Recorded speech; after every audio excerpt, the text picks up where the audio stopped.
Secular பார்வையாளர்களுக்கு வணக்கம். நான் உங்கள் பரத் பேசிட்டு இருக்கேன்.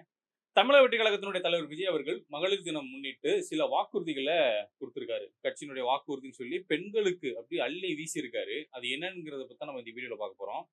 ஓகே. முதல் விஷயம். மகளிர் தின வாக்குறுதிகள்னு சொல்லி விஜய் அவர்கள் சில வாக்குறுதிகள குடுக்குறாரு. இதுல பெண்கள், குழந்தைகள், முதியோர்களுக்கான அந்த தனித்துறை அமைக்கப்படும். அவங்களோட நலன் சார்ந்து சில தனித்துறைகள் அமைக்கப்படும் அப்படின்னு ஒரு வாக்குறுதி. வரவேற்கிறோம். மகளிர் குழந்தைகளுக்கான தனித்துறை முதல்வருடைய நேரடி கட்டுப்பாட்டில் இருக்கும். அதாவது நான் தான் முதல்வர் ஆயிடுவேன். நான் ஆயிட்டேன்னா, அது அந்த துறைகள்லாம் என்னோட நேரடி கட்டுப்பாட்டுல இருக்கும் அப்படின்னு பதிவு பண்றாரு. 60 வயதான அனைவருக்கும் ரூபாய் 2500 வழங்கப்படும். ஓகே. இது வந்து கிட்டத்தட்ட திமுக சாயல்ல இருக்கு லைட்டா. அடுத்து திமுக, அதிமுக சாயல்ல இருக்கு. ஆண்டுக்கு 6 கேஸ் சிலிண்டர்கள் இலவசம். இது எந்த சாயல்லயுமே இல்லையே! இதெல்லாம் சாத்தியப்படாத ஒரு விஷயமாச்சே! திருமணத்தில் 1 சவரன் தங்கம் வழங்கப்படும். 1 சவரன் தங்கம். பாசிபிளான்னு கேட்டோம்னா, கொஞ்சம் பாசிபிள் கிடையாது. பள்ளி குழந்தைகளுடைய இடைநிற்றல் தவிர்க்க ஆண்டுக்கு 15,000 குடுக்கப்படும். வருஷத்துக்கு 15,000 இந்த ஸ்கூல் படிக்கக்கூடிய பசங்களுக்கு நாங்க குடுப்போம். ஏன்னா, அவங்களோட கல்வி செலவுக்கு தேவைப்படும் அப்டின்றாரு. நான் என்ன கேட்கிறேன், 15,000 நீங்க மாசம் மாசம் குடுக்குறதுக்கு, சாரி வருஷத்துக்கு குடுக்குறதுக்கு, கல்வி இலவசமா மாத்திட்டு போயிரலாமே. நாம் தமிழர் தான் முன்வைக்கிறாங்க. அது எவ்வளவோ மேலாச்சே. கல்வி, மருத்துவம் இந்த 2ம் இலவசமா கிடைச்சதுன்னா, இங்க இருக்கக்கூடிய பல குடும்பங்கள், தமிழ்நாட்டுல பல குடும்பங்கள் அடுத்த படிநிலைக்கு உயர்ந்து வந்துருவாங்க. இது எனக்கு தெரியல. இது பாசிபிளான்னு தெரியல. அடுத்து பார்த்தோம்னா, அரசு பேருந்துகளில் பெண்களுக்கு இலவச பயணம். அதாவது அனைத்து அரசு பேருந்துகளையும் இலவசம்ன்றாங்க. கவர்ன்மென்ட் பஸ்ல ஏசி பஸ்லாம் இருக்கு. அதெல்லாம் ஃப்ரீயான்னு எனக்கு தெரியல. இது ஏன்னா ஆல்ரெடி பேருந்து அப்படின்றது வந்து மிகப்பெரிய ஒரு ஒரு நட்டத்துல போயிட்டு இருக்கு, நஷ்டத்துல போயிட்டு இருக்கு. கடன் வாங்கி வச்சிருக்காங்க போக்குவரத்து கழக துறை வந்து. எப்படி சமாளிக்க போறாரு எனக்கு தெரியல. ஆப்வியஸா சுத்தமா ஐடியா இல்ல. பெண்கள் பாதுகாப்புக்கு ராணி வேலுநாச்சியார் படை. புரியல. ராணி வேலுநாச்சியார் படைன்னு ஒரு படையை உருவாக்கி உள்ள விட போறீங்களா? மஃப்டில. இதுதான் ஆல்ரெடி நாம் தமிழ்ல சொல்லிட்டாங்களே. சரி ஓகே. பெண்களுக்கு எதிரான குற்றங்களுக்கு விரைவு நீதிமன்றம் அமைக்கப்படும். ஓகே. நல்ல ஒரு விஷயம் தான். ஆனா ஆண்கள் நான் என்ன கேட்கிறேன், ஆண்கள், பெண்கள் சமம் அப்டின்னா, ஏன் ஆண்களுக்கு எதுவுமே யாருமே கவனிக்க மாட்றீங்க? ஆண்கள் தினமும் எதுவுமே நமக்கு எனக்கு தெரிஞ்சு எதுவுமே இதுவரையும் வாழ்நாள்ல கொண்டாடுனதா எனக்கு தெரியல. பெண்களுக்கு மட்டும் சலுகை அள்ளி குடுக்குறீங்க. பெண்கள மட்டும் தனியா கவனிக்கிறீங்க. பொண்ணுங்களுக்கு ஐஸ் வச்சு தான் இந்த ஒட்டுமொத்த ஆணினமே அழிஞ்சு போகுது. பெண்களுக்கு சார்புநிலை எடுக்கிறோம். அவங்கள பாதுகாக்க போறோம் அப்டின்னா, ஆணும், பெண்ணும் சமம் தானே! பெண்ண பெண்ணே பார்த்துப்பான்ற ஒரு கேள்வி இருக்கு. பட் இருந்தாலும் ஒரு சந்தேகம் தான்.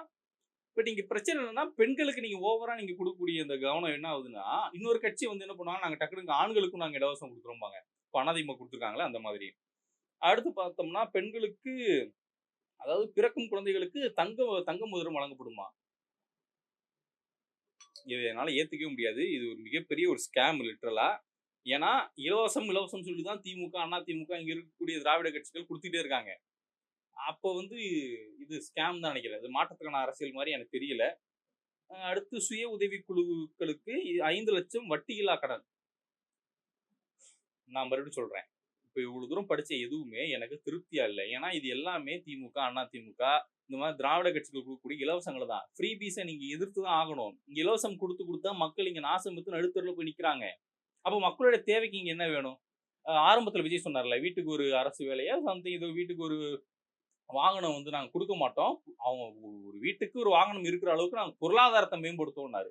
அப்ப அந்த மாரியான விஷயங்கள நான் வரவேற்கிறேன். ஆனா இப்போ குடுத்த இந்த வாக்குறுதிகள், இது எதுவுமே மாற்றத்துக்கான வாக்குறுதி கிடையாது. இது அப்படியே ஈயடிச்சாங்காப்பி தான். திமுக, அதிமுக எடுத்து ஈயடிச்சாங்காப்பியா எடுத்து வச்சிருக்க வாக்குறுதிகள் தான்.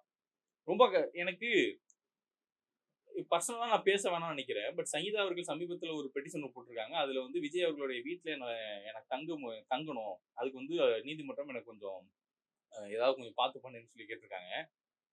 தான் வீட்ல இருக்கக்கூடிய சொந்த குடும்பத்துக்கே, சொந்த மனைவிக்கே விஜய் அவர்கள் எதுவும் பண்ணல அப்டின்னா, நாட்டு மக்களுக்கு என்ன பண்ண போறீங்கன்னு தெரியல. விஜய் அவர்கள் அந்த மேடையில மகளிர் மாநாட்டுல பேசி முடிச்சுட்டு எண்டுல ஒரு விஷயம் சொல்றாரு. அதெல்லாம் அவ்ளோ பெரிய விஷயம் இல்ல. அதெல்லாம் ஃப்ரீயா விடுங்கன்றாரு. எது அவ்ளோ பெரிய விஷயம் இல்ல?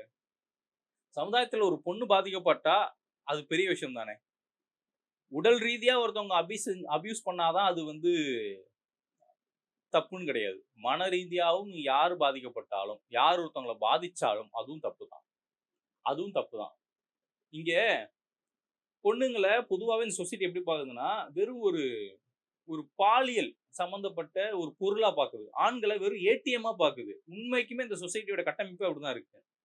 இந்த கட்டமைப்ப உடைக்கிறது தான் நம்ம முற்போக்கு. நம்ம என்ன பண்றோம், இந்த இடத்துல மேலும் மேலும் பெண்கள நம்ம வந்து பாதுகாக்கிறோன்ற பேர்ல அவங்கள நம்ம அபியூஸ் தான் பண்ணிட்டு இருக்கோம். லிட்டரலா இந்த பொண்ண நான் பாதுகாக்க போறேன்னு ஒருத்தன் போறான்னா, அவன் அபியூஸ் பண்ண போறான்னு அர்த்தம்.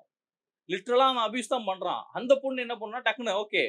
நான் உன்னைய மன ரீதியா அபியூஸ் பண்றேன்ட்டு, அந்த பொண்ணு அந்த பையன மன ரீதியா அபியூஸ் பண்ணும். இது இங்க நடக்கக்கூடிய ஒரு பிரச்சனை. நீங்க திரும்ப திரும்ப இலவசம் குடுக்குறேன், பெண்கள பாதுகாக்கிறப்ப என்ன பெண்கள நீங்க பாதுகாக்கணும்? உண்மைக்குமே இங்க பெண்கள பாதுகாக்கணும்னா, அந்த பெண்களுக்கு முறையான கல்வி, முறையான வேலைவாய்ப்பு இத நம்ம உருவாக்கி குடுக்கணும். இலவசம்னு குடுத்து மாசம் 1000 குடுக்குறேன், 2000 குடுக்குறேன், 5000 வருஷத்துக்கு 15,000 குடுக்குறேன். இதெல்லாம் வந்து அந்த ஒட்டுமொத்த சமூகத்தையே சீர்கெடுக்கக்கூடிய ஒரு வேலை.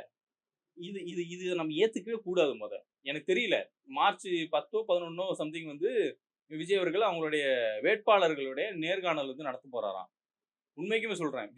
விஜயோட முகத்துக்காக நீங்க ஓட்டு போடலாம் தாவேகாவுக்கு. ஆனா, நம்ம தொகுதியில அதிமுக, திமுக, பாஜக நாம் தமிழர் இது மாரி இருக்கக்கூடிய எல்லா கட்சிகளும் விசிக உட்பட எந்த கட்சி வேட்பாளரா இருந்தாலும், அந்த தனி நபர் அந்த வேட்பாளர் இருக்கார்ல, அவருடைய பின்புலத்த செக் பண்ணுங்க. அவர் யாருன்னு பாருங்க. அவர் வந்தா நமக்கு பண்ணுவாரான்னு பாருங்க.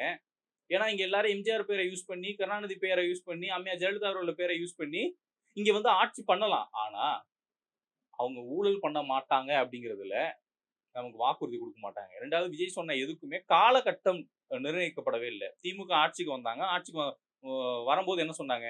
நாங்க இதெல்லாம் வந்தா பண்ணுவோம்னாங்க. எப்படா பண்ணுவேன்னா, டைம் இருக்கு, டைம் இருக்கு, டைம் இருக்கு இழுத்தடிச்சு தான் போறாங்க. அப்ப என்னன்னா, நாங்க வந்தா இந்த ஒரு வருஷத்துல எங்களால இத பண்ண முடியுங்க. நாங்க செஞ்சுருவோங்க. நாங்க வந்தா அடுத்த இந்த வருஷத்துல இத பண்ணிடுவோங்க. இத எங்களால செய்ய முடியுங்க அப்படின்னு ஒரு காலநிலைய இவங்க வந்து வரையறுக்கணும். அத வரையறுக்கிறதே கிடையாது. அதுதான் இங்க மிகப்பெரிய பிரச்சனை. அத செஞ்சுட்டாலே இங்க பிரச்சனை முடிஞ்சிருமே. நான் மறுபடியும் சொல்றேன். மக்கள் மிக தெளிவா புரிஞ்சுக்கோங்க. இங்க இருக்கக்கூடிய எந்த ஒரு அரசியல்வாதியா இருக்கட்டும், உங்களுக்கு யார வேணாலும் புடிச்சிருக்கட்டும். நீங்க யாருக்கு வேணாலும் ஓட்டு போடுங்க. ஆனா, ஒரு தனிநபர முன்னிறுத்தி ஓட்டு போடாதீங்க. ஏன்னா, அந்த தனிநபருக்கும் நம்ம தொகுதிக்கும் ஃபர்ஸ்ட் ஆஃப் ஆல் சம்மந்தமே கிடையாது. என்னதான் இங்க எடப்பாடி பழனிசாமி அவர்களோ, ஸ்டாலின் அவர்களோ, நாம் தமிழர் கட்சியினுடைய ஒருங்கிணைப்பாளர் திரு சீமான் அவர்களோ, அந்த கட்சிய வழிநடத்தினாலும், கட்சி கட்டமைப்புல இருக்கக்கூடிய நபர்கள் சரியா இருக்கணும். இருக்காங்களா? அப்படின்னா, அத நம்ம தான் செக் பண்ணணும். எங்க தொகுதி அசோக்குமார் எம்.எல்.ஏ. அந்த நபர் சரியா இருக்காரா இல்லையான்னு எனக்கு தெரியும். அப்போ அடுத்த முறை அவர் தேர்தல் நிக்கும்போது, நான் அவருடைய பின்புலத்த ஆராய்வேன். அவர் இதுவரை என்ன செஞ்சிருக்காருன்னு ஆராய்வேன். இதெல்லாம் செக் பண்ணிட்டு தான் நான் அவருக்கு ஓட்டு போடப் போறேன். அதே மாரி தான். விஜய் அவர்களுடைய வேட்பாளர்கள் யார் யாரு? அவங்களோட பின்புலம் என்ன? அவங்க சாமானிய மக்களுடைய பின்புலத்திலும் வந்திருக்காங்களா? அப்படிங்கிறதெல்லாம் செக் பண்ணிட்டு, இவங்க பணத்துக்கு விலை போக மாட்டாங்களா? அப்படின்றதெல்லாம் செக் பண்ணிட்டு, அதுக்கப்புறம் மக்கள் மிக தெளிவா ஓட்டு போடுங்க. விஜய்ன்ற தனி நபருக்காகவோ, எடப்பாடின்ற தனி நபருக்காகவோ, ஸ்டாலின்ற தனி நபருக்காகவோ, சீமான்ற தனி நபருக்காகவோ இங்க ஓட்டு போடாதீங்க. இப்படி ஓட்டு போட்டு தான் நம்மளுடைய இத்தனை ஆண்டு கால வாழ்வியலே இங்க இருக்கக்கூடிய திராவிட கட்சிகள் அழிச்சிருக்காங்க. மக்கள் மிக தெளிவா புரிஞ்சுக்கோங்க. என்னுடன் இணைந்திருக்கும் அனைத்து உறவுகளுக்கும் நன்றி.